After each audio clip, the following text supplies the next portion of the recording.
Hi, it's Cory, and today we're going to be talking about music theory for ukulele.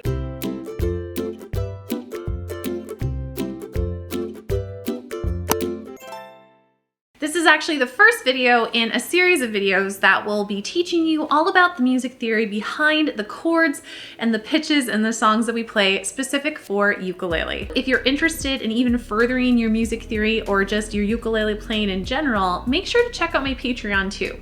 For every single one of these music theory for ukulele videos, I will have worksheets and guided notes on my Patreon for my patrons to use along and in correspondence with these videos. So if you're looking for any extra resources or lead sheets and stuff like that, make sure to check out my Patreon. I'd love to have you in my community. Today, this video is going to be all about ukulele pitches on the fretboard. Now, most people are familiar with the standard tuning for soprano through tenor ukuleles. And with that, we know when we're talking about that tuning, we're referring to specific pitches that the open strings make when you strike them. And with pitch, it's really important to remember too that a pitch is a single sound that's made when you're singing or playing an instrument. So on the ukulele, this single note right here, that is the pitch of G, or I could sing that la.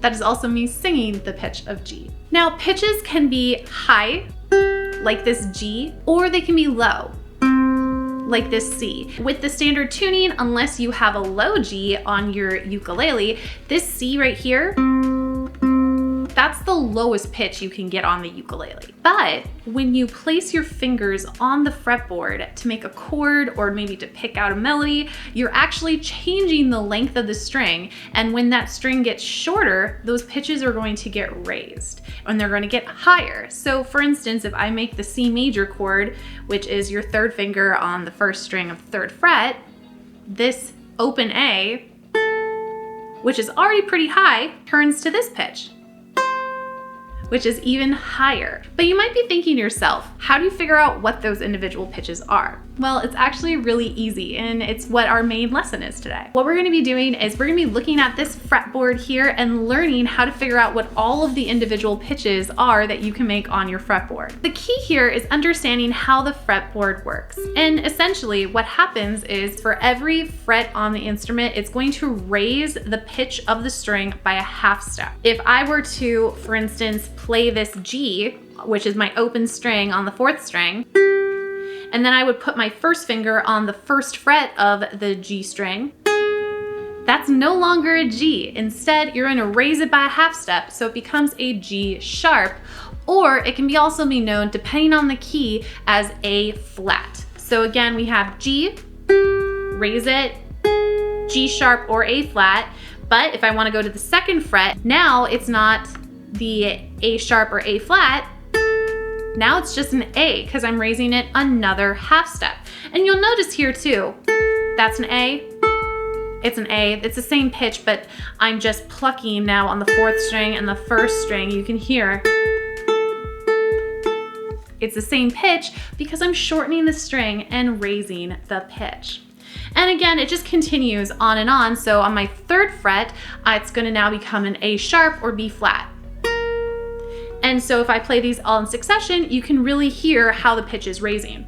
So G, G sharp, A flat, A sharp, B flat, B. Now this is all going off of this idea of something called the chromatic scale. And that is when you go up a scale, or you might be more familiar with it if I sang this song to you. Do, a deer, a female deer, Ray, a drop of golden sun. That's called solfege, and so it's going up the scale. Now I'm gonna just start on a C pitch. This is our starting pitch, and I'm gonna sing up the scale. C, D, E, F, G, A, B, C.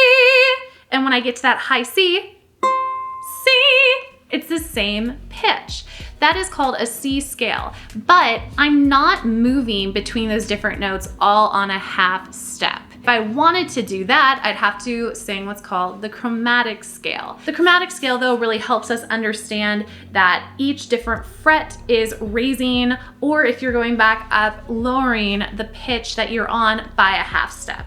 And a lot of times, like you saw when I was going up the scale, you use things like sharps and flats to represent that space between the regular pitch name that doesn't have a sharp or a flat. Now, you might be also thinking to yourself, why do some notes have two names? An example of this is if I'm on this G string and I go up a half step, I said it's G sharp or A flat. That's because of something called enharmonics. Enharmonics are when a pitch can be spelled differently depending on the key, but it sounds the same. I'm not gonna go all the way up on the fretboard, but I'm gonna go through the first 4 frets because that's what we normally deal with when making chords, but you can figure out what the pattern is and continue filling it out. So starting with the G, we have G, G sharp, A flat, A sharp, B flat, B, and then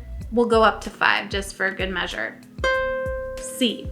With the 3rd string, we start with C, then we have C sharp, D flat, D, D sharp, E flat, E, F.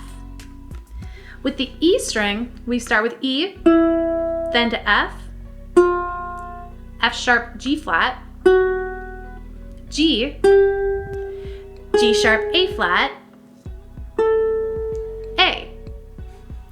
Then finally with the 1st string, we have A sharp, B flat, B, C, C sharp, D flat, and then D.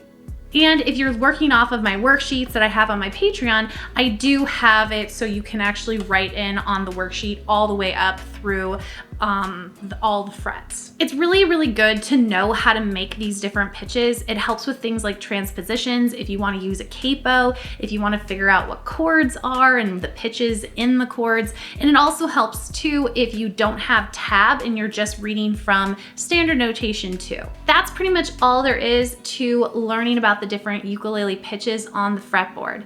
In the next video, we're actually going to be looking at the most common ukulele chords that we have and that we play and use, and decoding them to find out what pitches actually make up those different chords. But thank you guys so much, and I hope you have a great day. Bye!